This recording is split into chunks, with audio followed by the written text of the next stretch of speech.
নমস্কাৰ জনাইছোঁ সকলোকে। মই আজি শাওণ মাহৰ সোমবাৰটিত আহিছিলোঁ শিৱ মন্দিৰলৈ সম্পূৰ্ণ 1 বছৰৰ পিছত, কাৰণ মোৰ আইতা ঢুকাইছিলে। আগৰ ভিডিঅ'বোৰত চাই গম পাইছে আইতাৰ বছৰেকীয়া শ্ৰাদ্ধ ভোজ হৈ যোৱাৰ পিছত মই প্ৰথম মন্দিৰ দৰ্শন কৰিবলৈ আহিছোঁ। এয়া আমাৰ মন্দিৰ কলঙৰ বাকৰিতে আছে। এয়া শিৱ মন্দিৰ আৰু ইয়াৰ চৌহদত হনুমান মন্দিৰ, দুৰ্গা মন্দিৰো আছে। লগতে দেখিছে কিমান অগণন ভক্ত দূৰ দূৰণিৰ পৰা আহিছে বাবাৰ আশীষ ল'বলৈ। এয়া দেখুৱাইছোঁ আপোনালোকক। আৰু ময়ো আহিছোঁ বাবাৰ শ্ৰীচৰণত প্ৰাৰ্থনা জনাবলৈ। মোৰ লগতে আপোনালোক সকলোকে যাতে বাবাই মনৰ আশা পূৰণ কৰে তাৰ বাবে প্ৰাৰ্থনা জনাব আহিছোঁ। এয়া বাবাৰ মন্দিৰ। মই এবাৰ ভিতৰৰ চৌহদটি দেখুৱাই দিছোঁ।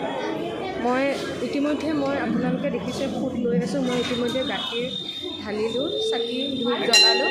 আৰু এয়া বাবাৰ মূল চৌহদ। আৰু এয়া সকলোখিনি পৰিৱেশ মই দেখুৱাই দিছোঁ। কিমান ধুনীয়া লাগিছে আজি। মনটো মোৰ ইমান পবিত্ৰ লাগিছে আহি পেলাই। মই কিদৰে বুজাম আপোনালোকক। সম্পূৰ্ণ 1 বছৰৰ পিছতে প্ৰথম মই মন্দিৰ আহিছোঁ। আৰু সঁচাকৈ মোৰ মনটো আজি বহুত ভক্তিভাৱেৰে ভৰি পৰিছে। আৰু কিমান অগণন ভক্তই ভিৰ কৰিছে। সেইবাবে ময়ো আহিলোঁ বাবাৰ শ্ৰীচৰণত প্ৰাৰ্থনা জনাবলৈ। মোৰ ঘৰখনৰ লগতে আপোনালোককো যাতে ভালদৰে বাবাই সকলো শক্তি প্ৰদান কৰে আগুৱাই যাবলৈ, তাৰ বাবে প্ৰাৰ্থনা জনাব আহিলোঁ।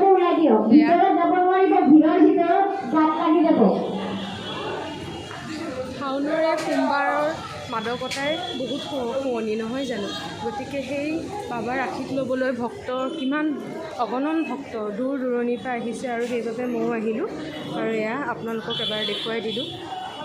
এয়া আজি মই এইদৰে আহিছোঁ, এইদৰে নিজে সাজপাৰ পৰিধান কৰি আহিছোঁ।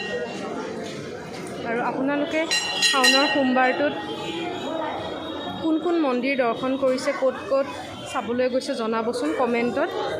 জনালে খুব ভাল পাম। আৰু এয়া তো এই ভিডিঅ'টো ইমানেই আজিলৈ। আৰু এনেদৰে মোক মৰম দিব, আপোনালোকলৈ